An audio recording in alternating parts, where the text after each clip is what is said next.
Right, this is going to be the first of a couple of presentations on what I would call carport review. This one's going to focus in on the DR trimmer mowers, the professional slash commercial grade mowers. The one on your right in the video is the one I purchased back in 2009. The one on your left is the one I just purchased and pulled it out of the crate or the box today. So let's focus on the older model. The older model has been very good, 85 hours. The reason I purchased a new one is because I started having to replace parts, and some of the parts have not become available anymore. So I said, okay, let's try the new one. You can tell I just replaced the muffler. Not bad for 7 years and 85 hours of heat and sun in North Florida. You can tell we've had some rust. You can tell by the rust on the metal cover here, and of course the rust that goes over the handle bar extension, and of course the hopper for the weed whacker itself.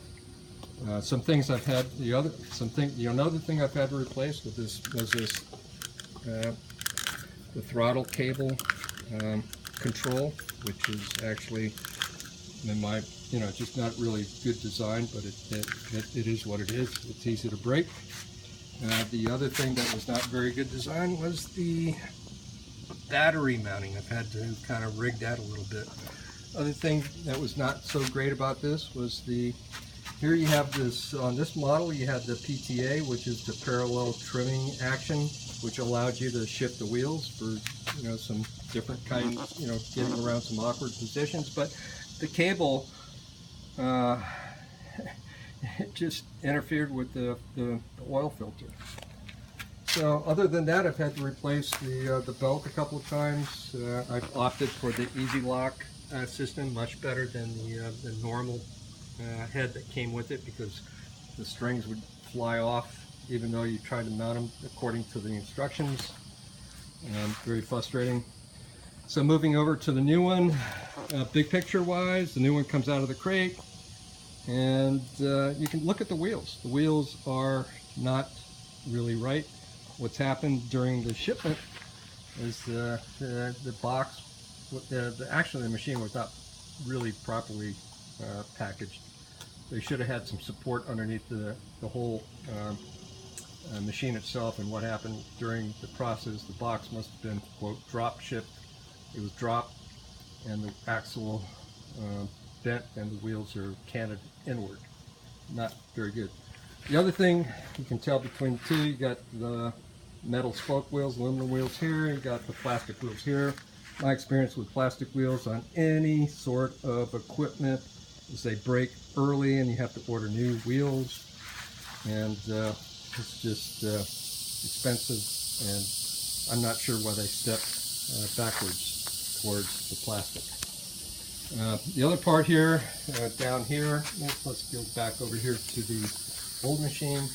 You see the ignition key is down here on the lower bar, and it actually has a, let's get over here, a metal mounting bracket. Over here on the new machine, it's good news, it's up closer to you, so you don't have to bend over to turn it on. But the bad news, it's plastic, and it's grommeted in to the handlebars. I can pull this out, and I know this is going to break off within a couple of weeks. And it's also in close proximity to the throttle, the throttle adjustment knob, and that's an issue there. It should have been, they should have left it down here on the bar, away from up here, in my view, or they should have put it on the other side, and it should have been with a metal mounting bracket, not a plastic one. That's going to break. Good news on, no, the other thing on this one, it's plastic cover versus metal cover. Okay, so let's talk about plastic versus metal.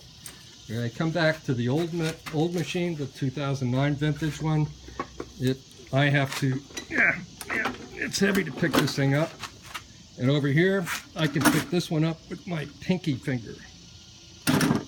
This one's very light. Materials obviously have been reduced. They've gone from metal to a lot of plastic. They've reduced the size of the base. Obviously, the wheels are plastic. And so, I don't know. How do I say it? This is a professional grade. I'm going to show you that. And this one was the quote, the commercial grade. And okay, let's talk about positives. The positives is, I've had problems with this, is that when you're going through the brush and you hit this and that bends that back. And the good news is that Briggs has come up with a guard here, so you can't do that anymore. The other part on the newer one is you've got a heat shield that don't touch when it's hot, obviously. Over here we didn't have the heat shield. But I don't get, what I really don't get on the difference between the two is why we took the oil filter off.